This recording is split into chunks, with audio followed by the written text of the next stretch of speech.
జరిగిన కార్యం పంచుకోబోతున్నా. ఒకసారి ఊరు పేరు ఏ సమస్యతో గత నెల జరిగింది పంచుకోవాలి. అమ్మగారి గారికి వందనాలండి. మాది నారాయణపురం. ఈశ్వర్ గారు మేము ఒకే ఫ్యాక్టరీలో పనిచేస్తాము. 3 నెలల నుండి మా చర్చికి రండి అని ఎప్పుడూ కోరిక ఉంటుంది. ఏ సమస్య అయినా తీరుతామమ్మా రామ్మ, ఎందుకు భయపడద్దు, దేవుని సన్నిధానికి రాని ఈశ్వర్ అంటూ ఉంటుంది. అయితే మా అబ్బాయి ఇంజనీర్ చదవాలని చాలా ఆశ కోరిక. ఆ అబ్బాయిని చదివించే స్తోమత సామర్థ్యం మా దగ్గర లేదు. ఆ పరిస్థితిలో నేను ఈశ్వరు చెప్పాను, ఒకసారి చర్చికి రమ్మ, దేవుడు సాయం చేస్తాడు అని చెప్పింది. నేను పోయిన నెలలో ఆల్రెడీ ప్రేయర్కి వచ్చాను.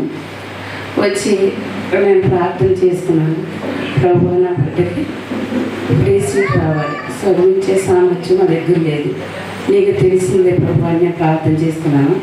2వది వాసవి కాలేజీ రావాలని నేను ప్రార్థన చేశానండి. నేను ఇక్కడ చేసిన ప్రతి ఒక్క ప్రార్థన దేవుడు విన్నాడు. మా అబ్బాయికి ఫ్రీ సీట్ వచ్చింది. మేము అనుకున్నట్టు వాసవి కాలేజీ వచ్చింది. దేవుడి కొద్ది సాక్ష్యం దీవించి